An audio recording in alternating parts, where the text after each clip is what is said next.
नमस्कार, अविनाश सा यानी मैं। तो दोस्तों आज की इस वीडियो में हम जानने वाले डायमेंशन के बारे में।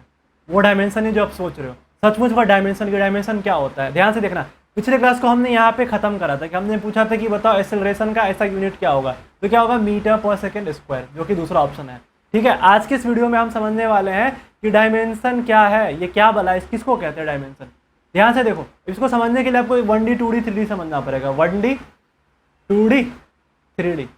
अब समझते हैं डी का मतलब क्या होता है, डायमेंशन। अब इमेजिन करो आप कि हम लोग 1D में जी रहे हैं, मतलब जो दुनिया है ना 1D है।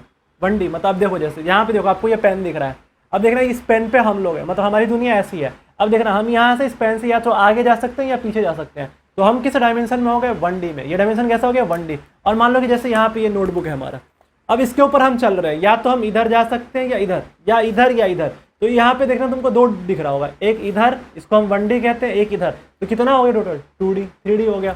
अब ध्यान से देखना, अब आखिरी कौन सा अपना 3D। तो 3D क्या होगा, जैसे हम है, जैसे ये दुनिया सचमुच में किसमें है, 3D में। इमेजिन करो जैसे ये नोटबुक है, इसी नोटबुक को अगर हम अगर इसकी मोटाई ले ले, इधर देखना ये कौन सा हो गया, ऊपर नीचे भी जा सकते हैं, आगे पीछे भी, इधर भी। समझ में आ रहा है, जैसे आप हो तो हम जैसे जैसे हम है, तो हम या तो ऊपर भी जा सकते हैं, नीचे भी जा सकते हैं, राइट भी, लेफ्ट भी, आगे भी, पीछे भी। तो इधर चला मैं उधर चला, चाहे जाने कहा मैं किधर चला। तो ये सब क्यों हो पा रहा है दोस्तों, ये सब इसलिए हो पा रहा है क्योंकि हम डायमेंशन 3D में रह रहे हैं। अब देख रहे हैं इसके अलावा और कोई डायमेंशन है, नहीं है। तो आई होप आपको समझ में आएगा डायमेंशन क्या होता है। अब इसकी जरूरत ना हम फिजिकल क्वांटिटीज में क्यों इसका यूज करें, क्यों, मतलब क्या भला है जिसको फिजिकल क्वांटिटी में हमको इसको यूज करना है। तो आप फटाफट से समझते हैं यहाँ पे, ध्यान से देखना, ध्यान से देखना इसकी जरूरत क्यों पड़ी फिजिकल क्वांटिटी में। आजा आजा,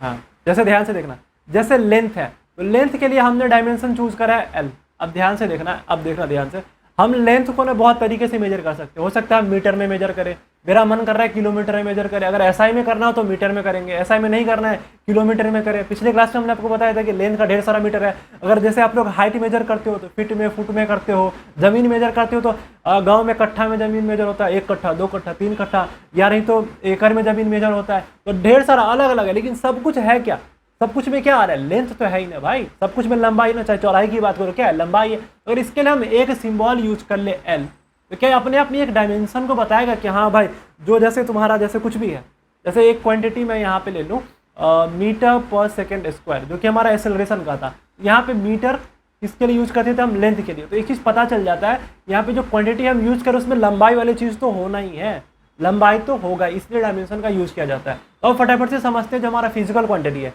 जो कि पिछले क्लास में बताया था कि फंडामेंटल फिजिकल क्वांटिटी, जिसको हम क्या कहते हैं, बेस क्वांटिटी, वो 7 होते हैं।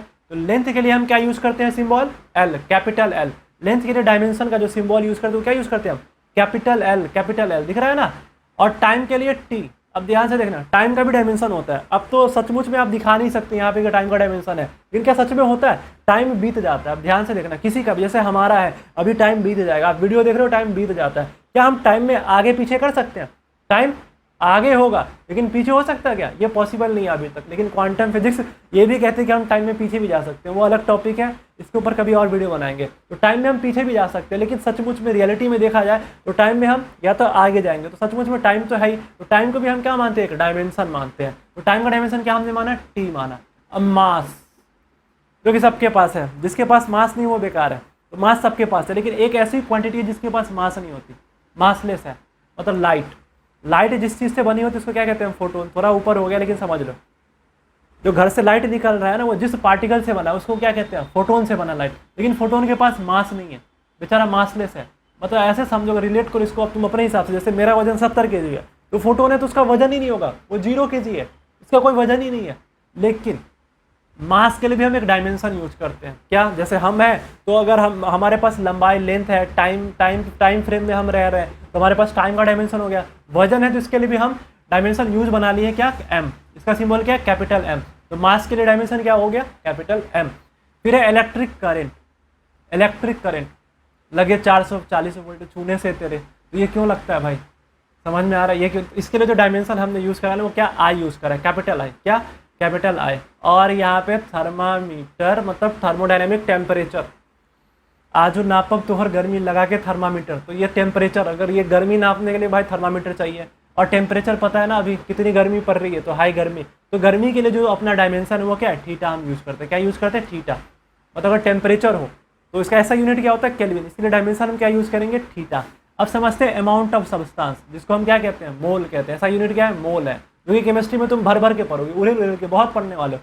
तो इसके लिए जो डायमेंशनल यूनिट है, मतलब जो हम डायमेंशन इसके लिए यूज़ करते हो क्या, एन। इसको भी हम अलग एक डायमेंशन में मान लेते हैं कि भाई तुम्हारा डायमेंशन हमने रख दिया एन, मतलब एन।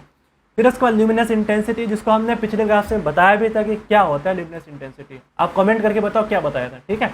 इसके लिए हम सिंबल यूज करते हैं जे, और इसका एसेंट क्या है, कैंडेला। याद है ना, सिंड्रेला सिंड्रेला ओ सिंड्रेला, वहां से याद रखना कैंडेला। और इसके लिए ल्यूमिनस इंटेंसिटी में डायमेंशन क्या यूज करते हैं हम, जे, कैपिटल जे, ऐसे वाला, ये वाला जे। ये समझ में आ गया। अब ध्यान से देखना, एनडीए में 2022 में इस पे एक क्वेश्चन आया था। एनडीए में 2022 में इस डायमेंशन का यूज करके क्वेश्चन आया था। अब ध्यान से देखो, इस डायमेंशन का यूज करके हम कैसे क्वेश्चन, मतलब कैसे इसका यूज कैसे करना है, तो चलो फटाफट से समझते हैं। चलो, एक फिजिकल क्वांटिटी हम फटाफट से लेते हैं, सिंपल वाला स्पीड। क्या ले रहे हैं, स्पीड। स्पीड का फॉर्मूला क्या होता है, डिस्टेंस बाय टाइम, सबको पता है। डिस्टेंस का ऐसा यूनिट मीटर, टाइम का सेकेंड, ठीक है। अब ध्यान से बताना, ध्यान से तुम लोग बताना, मीटर सचमुच में है क्या, लेंथ है ना भाई। अगर कोई इंसान दूर किसी डिस्टेंस पे चल रहा है, वो क्या कहाँ पे चल रहा है, लंबाई में ही तो चल रहा है, लेंथ तो है ना। तो लेंथ के लिए क्या होता है डायमेंशन, एल। तो मीटर के लिए क्या यूज करोगे, एल। और कितना है, कितना चल रहा है, एक ही डायमेंशन में चल रहा है तो एल होगा, समझ में आ रहा है। एक्सपोनेंट इसके ऊपर कितना होगा, 1, ये ठीक है। और सेकेंड, तो टाइम के लिए क्या यूज करते हैं हम, टी। अगर इसको लिखना हो तो क्या हम एल टी माइनस 1 लिख सकते हैं, इस टी को ऊपर ले गए तो L1, तो ऐसे, तो डायमेंशन को हम ऐसे यूज करते हैं, ठीक है। कई बार किताब में ऐसे भी यूज किया होता है, जैसे यहाँ पे MLT-1, तो M0L1T-1, तो MLT के फॉर्म में ज़्यादा यूज किया जाता है डायमेंशन को। तो आप ऐसे भी कर सकते हो, M0L1T-1, ऐसे भी। और ऐसे भी देखो, डायमेंशन को रिप्रेजेंट करने का एक तरीका ऐसे भी, बुक में ऐसे भी रिप्रेजेंट करता है, मतलब जैसे कि यहाँ पे L था तो L को ऐसे ब्रैकेट में घेर देते हैं ऐसे करके, फिर T को ऐसे -1 करके ब्रैकेट में ऐसे घेर के, ठीक है। तो ऐसे घेर के भी यूज करते हैं, पूरा ऐसे पूरे को ब्रैकेट में घेर के, ऐसे भी। तो ये सब डायमेंशन का ऐसे यूज करते हैं, ठीक है। जैसे कि स्पीड का सीख लिया। अब वेलोसिटी का बता दो तुम लोग क्या होगा, वेलोसिटी का डायमेंशन। कमेंट करो नीचे कि वेलोसिटी का डायमेंशन क्या होगा, नीचे कमेंट करके हमको बताओ कि वेलोसिटी का डायमेंशन क्या होगा, ठीक है। उसके बाद हम एक एक्सेलरेशन लेते हैं, जो कि क्या होता है एक्सेलरेशन, खुद ही बताओ। Change in velocity by time, change in velocity हम v/t लिख दें, delta v by delta t। और वेलोसिटी का डायमेंशन क्या होता है, नीचे कमेंट करके बताओ। ध्यान से देखना, जो स्पीड का डायमेंशन होता है वही वेलोसिटी का होता है। स्पीड का क्या होता है, अभी बताया था, LT-1, क्योंकि t नीचे था। और यहाँ पे देखना, यहाँ पे t एक नीचे और आ गया, यहाँ पे टाइम एक और है, तो टाइम का डायमेंशन क्या होता है, t। तो एक t नीचे और आ गया, तो क्या इसे अगर इसको ऊपर ले जाए तो -1 और हो जाएगा, तो क्या हम LT-2 यूज कर सकते हैं, बताओ। तो एक्सेलरेशन का डायमेंशन क्या हो गया, LT-2। अब देख लेते हैं यार, अब जो क्वेश्चन आया है एनडीए में 2022 में, इसी बार भाई, अभी 2023 चल रहा है ना, पिछले बार क्वेश्चन आया 2022 में ग्रेविटेशनल कांस्टेंट पे, कि what is the dimension of gravitational constant. तो ग्रेविटेशनल कांस्टेंट का डायमेंशन क्या होगा, ये पूछा है। घबराओ नहीं यार तुम लोग, जैसे जैसे तुम पढ़ोगे ना चैप्टर्स, जैसे जैसे तुमको फार्मूला पता चलेगा कि फोर्स क्या होता है, F=ma होता है, जैसे जैसे पता चलेगा तो डायमेंशन निकालना ईजी है, बहुत ईजी है, एकदम ईजी ईजी है। जैसे हमने डिस्टेंस का निकाला था, वैसे एक बार और रिकैप करके देख लेना अगर समझ में नहीं आ रहा हो तो, क्योंकि हम बोलते भी बहुत तेज है ना। अब देखना, इसका निकालना है, what is the dimension of gravitational constant. तो ग्रेविटेशनल कांस्टेंट का डायमेंशन क्या होगा, ये पूछा है। तो इसके लिए सबसे पहले पता होना चाहिए कि ग्रेविटेशनल कांस्टेंट होता क्या है, ये क्या है। तो आपने शायद नहीं पढ़ा, आगे आपके सिलेबस में ग्रेविटेशन चैप्टर है, उसमें आपको पढ़ना है। लेकिन चलो अभी फटाफट से समझते हैं। ध्यान से देखना, यहाँ पे देखना, मैंने 2 बॉल बनाए। एक बॉल का नाम मैंने रख दिया धरती, एक बॉल का मैंने नाम रख दिया चांद। चांद तारों में नजर आए चेहरा तेरा, तो बहुत नजर आता है आजकल। तो एक धरती एक चांद। अब ध्यान से देखना, धरती और चांद के बीच में जो फोर्स लगता है वो कौन सा फोर्स लग रहा है, ग्रेविटेशनल फोर्स। कौन सा फोर्स लग रहा है, ग्रेविटेशनल फोर्स। तो इस फोर्स की वैल्यू होती है एफ मतलब यहाँ पे ग्रेविटेशनल फोर्स मैंने लिख दिया, इसकी वैल्यू होती है जी, ऐसे मतलब जो फोर्स है ना हमारा, जो धरती और चांद के बीच में फोर्स लग रहा है, वो एफ जो वो डायरेक्टली प्रोपोर्शनल होता है मास का। किसके मास का, धरती के मास का और चांद के मास का। तो मान लो धरती के मास को हम मान ले m1, चांद के मास को m2, ठीक है। धरती के मास को m1, तो m1/m2, और इसके बीच का डिस्टेंस हम ले रहे हैं r, और इसका स्क्वायर ऑफ इनवर्स प्रोपोर्शनल होता है ये। तो ये हो गया f directly proportional to mass और inversely proportional to square of distance, इसके बीच का। तो ये होता है ग्रेविटेशनल फोर्स की वैल्यू, जो कि आपको थोड़ा सा ऊपर ऊपर से जा रहा होगा, लेकिन समझ लो जरूरी है। अब ध्यान से देखना, अगर इसको हटाना हो तो हम एक कांस्टेंट यूज करते हैं। इस कांस्टेंट का नाम है F=g। क्या यूज करते हैं, g। तो कांस्टेंट हटाने का क्या नाम है, g। तो g m1 m2/r are square. और यहाँ पे ये जो जी है ना, इसी जी का क्या नाम है, ग्रेविटेशनल कांस्टेंट। इसी जी का क्या नाम है, ग्रेविटेशनल कांस्टेंट। और हमसे इसका डायमेंशन पूछा है कि बताओ यार इसका डायमेंशन क्या होगा। तो और किसी एक अलग से पेज पे देख लेते इसका डायमेंशन, कहीं खाली पेज तो मिल जा, किसी अलग से पेज में ना हम इसका डायमेंशन देख लेते। यहाँ पे क्या बताया था, F equal to G m1 m2 by R square. अब ध्यान से देखना, F क्या है, फोर्स। तो हमको सबसे पहले पता करना पड़ेगा कि यार ये जो फोर्स है ना, इसका डायमेंशन क्या होता है। इसके लिए आपको फोर्स का फॉर्मूला याद होना चाहिए। फोर्स का फॉर्मूला क्या होता है, F equal to M A, F equal to M A. अगर ये नहीं पता तो फिर फंस जाओगे। तो F equal to M A हम सबसे पहले क्या करते हैं, फोर्स का डायमेंशन निकालते हैं। तो यहाँ पे देखना F equal to M A, तो m क्या है, मास। तो मास का क्या होता है, बताया था अभी, मास का डायमेंशन, यूनिट तो केजी है, डायमेंशन क्या होता है, m, कैपिटल M। और एक्सलेशन का अभी बताया था आपको, LT-2 बताया था ना, LT-2 एक्सलेशन का फॉर्मूला यूज करके कर लोगे। तो MLT-2 ये फोर्स का डायमेंशन होता है। और यार ये आया क्यों पता है ना, ये समझने के लिए कि यार जैसे फोर्स है तो इसमें मास है तो समझ में आ जाता है कि हाँ भाई वजन वाली चीज है। फोर्स मतलब इसमें वजन का खेला है। एल मतलब यहाँ पे लेंथ की बात हो रही है, मतलब कहीं फोर्स लग रहा है मतलब लंबाई चौड़ाई ऐसा कुछ काम चल रहा है। और टाइम जो है 2 है लेकिन नीचे है अपॉन में, तो ये थोड़ा सा समझ में आ जाता है हमको। अगर हम किसी को किसी भी फॉर्मूला में डायमेंशनल फॉर्म में लिख दें, जैसे फोर्स का एक्सीडेंट क्या होता है, न्यूटन। तो न्यूटन से पता नहीं चल रहा कि यार क्या यहाँ पे लेंथ है, वजन है, नहीं है। लेकिन जैसे हम डायमेंशन के फॉर्मूला में लिख देते हैं ना, तो हमको समझ में आ जाता है कि यार हाँ यार इसके अंदर मास, लेंथ और टाइम, ऐसे 2 बार टाइम को स्क्वायर किया गया है, ऐसे करके वो समझ में आ जाता है। ठीक है, यहाँ पे फोर्स का पता चल गया MLT-2, जिसको हम अभी हम इरेज कर रहे हैं। ठीक है, यहाँ पे कर देते इसको हम इरेज, और जो कि वैल्यू क्या थी, MLT-2। तो क्या फोर्स को हम यहाँ लिख दे, इसका डायमेंशन MLT-2। हमको इसका पता करना है, इस जी का पता करना है, इस जी का। अब ध्यान से देखना, इस M1 M2 ये है क्या, मास। M1 मतलब धरती लिया था, M2 चांद लिया था। तो धरती का भी मास का क्या होता है डायमेंशन, M, और M2 मतलब चांद का भी क्या होता है, मास। अरे बहुत चांद पे तो इतना गाना बन गया है ना, मेरे को गाना ही याद आता है, चांद तारों में नजर आए चेहरा तेरा, बहुत गाना याद आता है। ध्यान से देखना, तो क्या हम यहाँ पे MLT-2 फोर्स का लिख सकते हैं, और इस जी का पता करना है, तो जी को अभी हम जी ही रहने देते हैं। ठीक है, और M1 M2 ये दोनों क्या है, मास है। तो मास का कितना होता है, M1 और यहाँ पे M2। अब ये दोनों मास 2 है, 1 2 2 मास है, तो क्या इसको M2 डायरेक्ट लिखते हैं, M का पावर 2।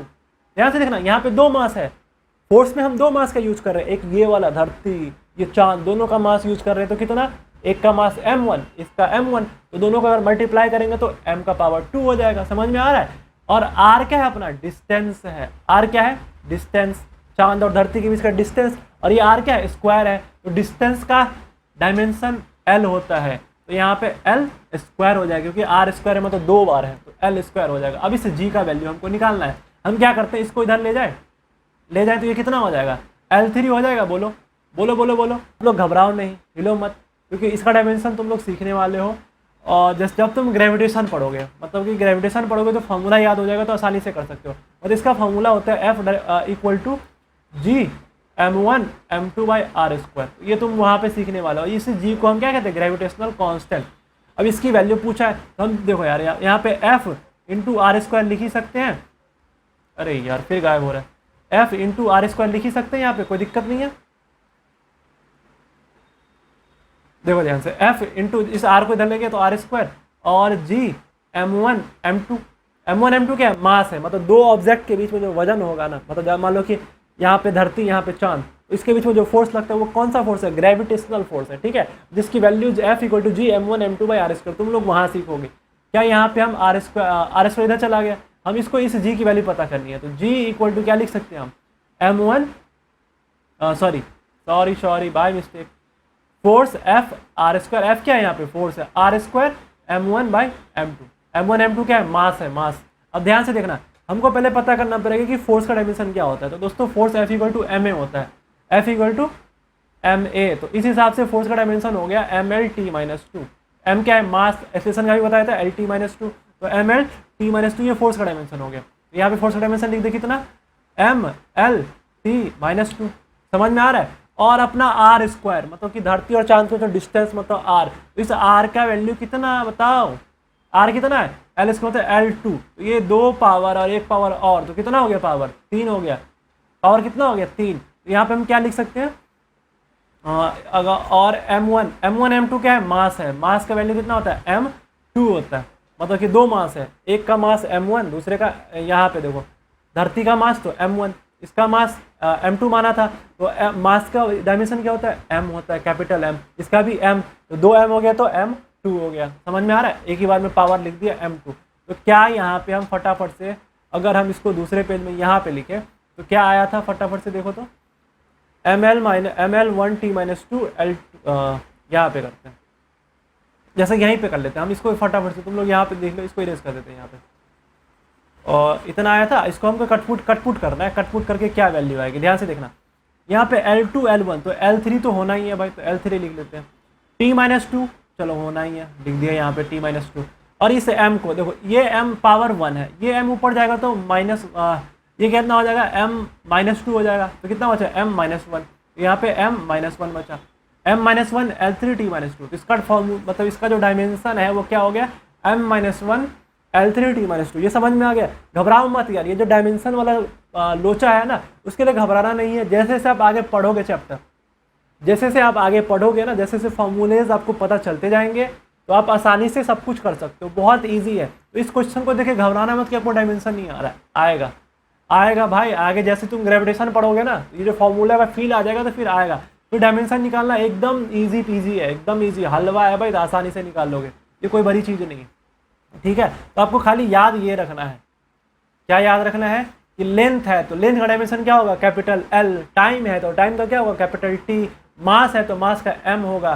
देखो यार MLT से तुम्हारा पूरा काम चल जाएगा, क्योंकि इलेक्ट्रिक करंट बहुत कम आएगा। फिर भी इसका याद रखो, डायमेंशन I होता है, MLT I। और ये जो अपना हाई गर्मी टेम्परेचर है ना, हाई गर्मी, तो गर्मी के लिए भाई I होगा, I, ठीक है। सॉरी, गर्मी के लिए थीटा होता है, गर्मी के लिए थीटा होगा। और अमाउंट ऑफ सब्सटेंस के लिए कैपिटल N, और ल्यूमिनस इंटेंसिटी के लिए J। ल्यूमिनस याद है, सचिन तेंदुलकर ल्यूमिनस इन्वर्टर का ऐड करता है, वहाँ से याद रखोगे, इसके लिए J। तो ये याद रखना बस, डायमेंशन काफ़ी है।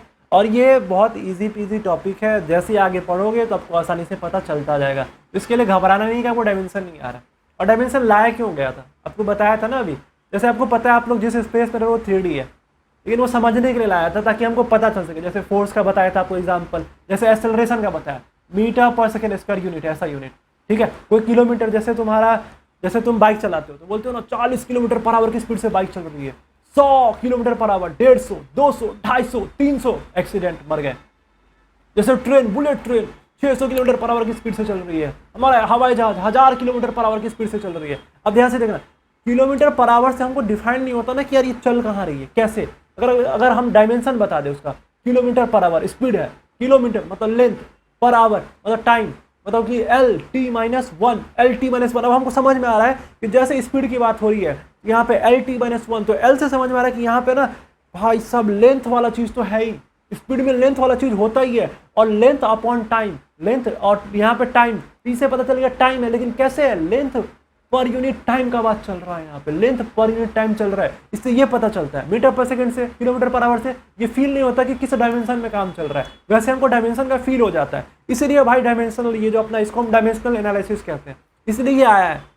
तो जैसे जैसे तुमको फॉर्मूला पता चलेगा वैसे वैसे तुम ईजी कर लोगे, एकदम ईजी है। जिसको ऐसा यूनिट निकालना आता है ना, यूनिट पता है कैसे करना है, तो तुम लोग सब कुछ बहुत ईजी है, ठीक है। तो आज के इस वीडियो को यहीं पे खत्म करते हैं और नेक्स्ट क्लास में मिलते हैं नए टॉपिक के साथ, जिसमें हम 1D की बात करेंगे, मोशन के बारे में बात करेंगे। बहुत मजा आएगा जब हम मोशन पढ़ेंगे ना, बहुत मजा आएगा। रियल लाइफ से देख देख के रिलेट करके देखेंगे मोशन के बारे में, 1D 2D कैसे काम करता है, वेलोसिटी क्या है, एक्सेलरेशन क्या है, कार की स्पीड कैसे निकालेंगे, बाइक की स्पीड कैसे निकालेंगे, बहुत कुछ आएगा और बहुत मजा आएगा। जैसे कोई रेस्ट में होता है, कोई मोशन में होता है, लेकिन मैं बताऊंगा आपको कि दुनिया में कोई भी चीज़ सच में कोई रेस्ट में नहीं है, कोई मोशन में। जैसे अभी आप हमको देख रहे हो, हम अभी रेस्ट में नजर आ रहे हैं, लेकिन वास्तव में हम भी मोशन में हैं, और जो मोशन में वो भी रेस्ट।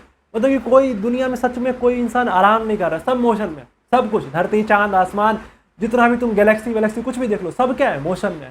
तो इन सब चीज़ों के बारे में पढ़ेंगे नेक्स्ट चैप्टर में, मतलब नए अगले आने वाले टॉपिक्स में। आई होप आपको वीडियो पसंद आया होगा, समझ में आया होगा। तो पता है क्या करना है, नीचे कमेंट करोगे, जो जो क्वेश्चन का आंसर पूछा वो भी, क्लास कैसे लगी वो भी बताओगे। मिलते हैं अगले वीडियो में, और वीडियो में मज़ा तो आया होगा यार, बहुत मज़ा आएगा। ठीक है, मिलते हैं अगले वीडियो में, बाय बाय।